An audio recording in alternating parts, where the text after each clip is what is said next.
Good morning and welcome to the Brick by Brick podcast with Ronald Pauleus. I want to talk to you today about a daily rhythm of hard. On this podcast, we believe greatness isn't built overnight, but day by day through consistency, faith, and a bunch of grit. I highlight the principles woven throughout this universe by God Himself that we can take advantage of and use to build a life worth living. And I think one of the principles we need to grasp is choosing our hard. Let's be candid. Life is hard. It's written in the script. It's part of the program. Singleness is hard. Marriage is hard. Being an employee is hard. Having your own business is hard. Not having kids while married is hard. Having kids while married is hard. Faith is hard. Not having faith is hard. People don't understand this, and I'm hoping you get a hold of this concept. I hope it actually gets a hold of you. Anything you do in this life or don't do is contributing to some way to hardness. What do you mean? Well, if you decide not to dive in, build your own business, get control of your income, make it to where you're the asset you build and not building someone else's asset. In 20, 30, 40 years, 50 years, when it's come time for retirement, you're going to be in a pickle. Bought a house from a 78-year-old woman the other day. Want to get rid of it. Actually owns a duplex outright and is wanting to get money from the property to fix her duplex. And I gave her this idea, by the way. I gave her this idea. She didn't have this idea. And now she can fix her the duplex and then live in it for free. I mean, she owns it outright. But then she can live in it in such a way where one side of the duplex is bringing her income. She was 78, without a job, living on Social Security, barely could pay anything else. Barely could keep the lights on, water on. And I run into these people. I'm so sad for them. So sad for them. It's quite unbelievable. You get to that age and you have nothing.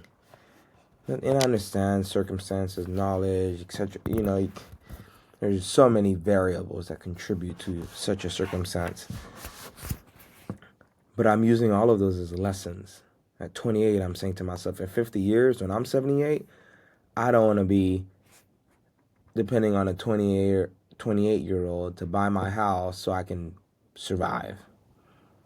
I want to have assets taking care of me and my family, my wife, my kids. And just go on. I understand you could lose it all. There's so many variables. But the reality is, hard is not something we avoid. It's something we choose to endure either now or later. Jim Rohn said this: everyone faces one of two pains, either the pain of discipline now or the pain of regret later. This is what people don't realize. Hard isn't the problem. Hard is the path.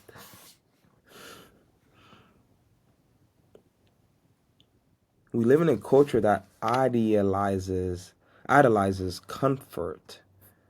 Everything's on demand. Everything's one click away. Everything's same day. Get it by 2 p.m. Amazon shipment. Get it by tomorrow.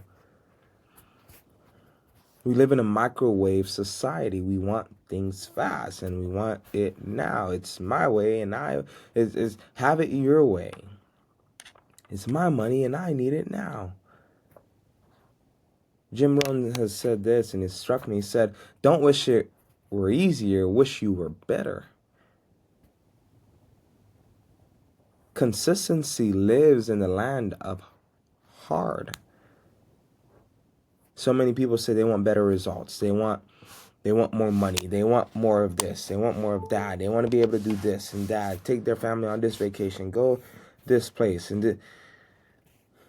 But they won't get up at 5 a.m. They won't get up at 6. They won't get up at 7. They won't do what's needed. They won't take a course. It's too much to pay for that. It's too much to pay for that. But you'll sit and watch TV all day.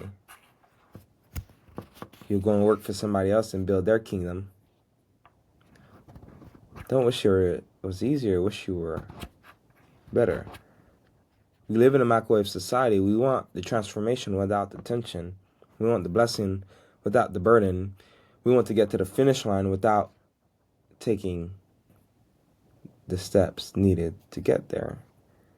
We want better results, but we want to avoid the process that produces the better results. The thing is, hard isn't the enemy, it's the evidence. Here's something I've learned. When something is getting hard, when something is hard, then I'm doing something right. When I was learning to negotiate, and I'm still learning now, I'm still sharpening my skills now. But at the beginning, I didn't know how to negotiate with sellers. I was just talking and rambling.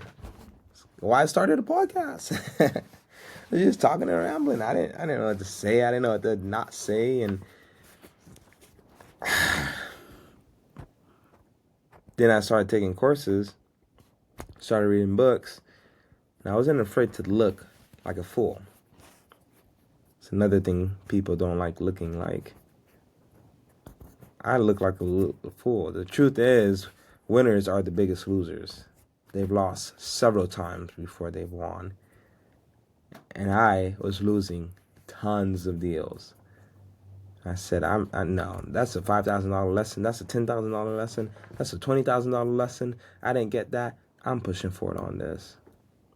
You see, hard is a resistance that builds the muscle. Hard is a proof that you're stretching past your limits. Hard is the evidence that you're building something real.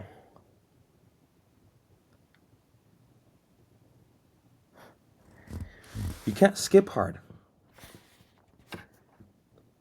You got to push forward even though it's hard. Craig Rochelle said this: discipline is choosing what you want most over what you want now.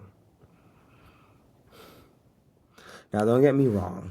There are seasons in life where it is exceptionally hard.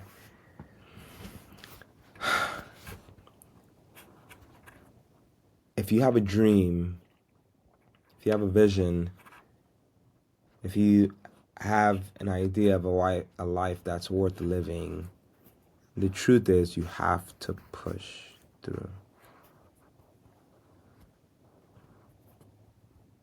And I think one of the ways you can make it easier to do hard things is by creating a daily rhythm of hard. Every day you got to choose and make decisions that allow you to push forward on hard. Choosing to get up early by not clicking the snooze button. Making the call, not procrastinating it. Having that face-to-face meeting. Saying the hard thing. Having that hard conversation. Showing up. Not sitting out.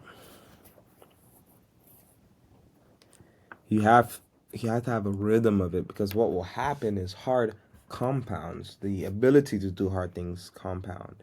You realize, oh man, I can do that. Yeah, I can do that. And then it's like, oh yeah, I can do that also. It's like, oh yeah, I can do that. And it's the little steps that start to build. I'm I'm doing a fix and flip now. My first one. I'm working with someone on it. Got a coach. I'm not afraid to pay to learn. And when it's all said and done, I'm probably going to be paying this guy maybe $50,000 to learn a fix and flip. Excuse me. I'm tired. But I'm doing a hard thing. I'm doing another podcast so that I have an episode. Now, I've leveraged that to be able to do that. It's not $50,000 out of my own pocket. But the point is, I'm still paying for it. And this is what I'm learning. I'm learning that you can expedite a lot of things if you pay the right person. Don't miss this. There are some hard things you don't have to go through.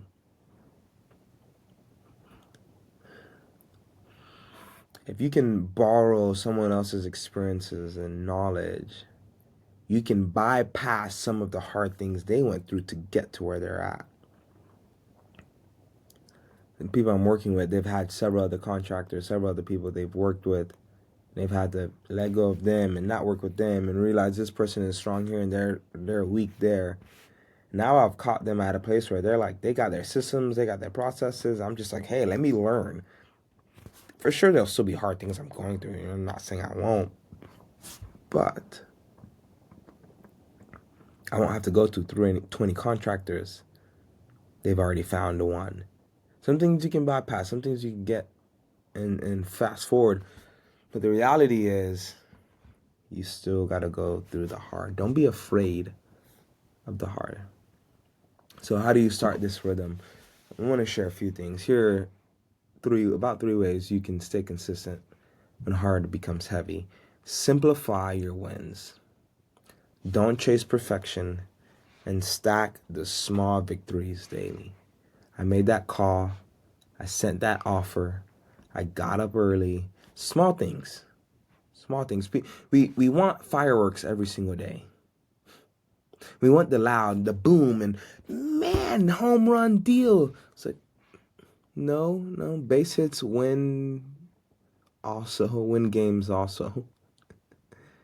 Base hits win championships. Steady. And then boom, you get a base hit. That's amazing. Or you get a home run. That's amazing. A grand slam. That's amazing. But simplify your wins. Don't say, I want to do this amazing thing. Don't get me wrong. I want you to have those huge, large goals, but simplify your wins and you'll be able to continue to do them. 2, I want you to anchor your why. When you remember what you're doing it for, who you're doing it for, hard becomes a little bit more honorable. I'm a Christian. I love Christ. I want to lift him up. And it's uncomfortable in some circles to talk about Jesus because the other people don't like him. They don't like religion. They don't care about God, etc., etc. But that's the heart I've chosen to endure. I'm going to share my faith. I'm going to talk about Jesus. It's easy on my platform to do it. You're listening, and I can talk about what I believe, and it is what it is. But in some circles, it's hard to mention Jesus because of the tension. But that's the heart I've chosen to endure. I'm going to talk about Jesus. So when you anchor your why, your heart in some ways also become more honorable. Oh, yeah, that's worth it. And 3, you got to rest with purpose. Builders need recovery. Rest isn't quitting, it's reloading. You see, consistency doesn't demand perfection, it demands presence. People underestimate how much consistency matters. People underestimate the character quality of someone who is terribly consistent.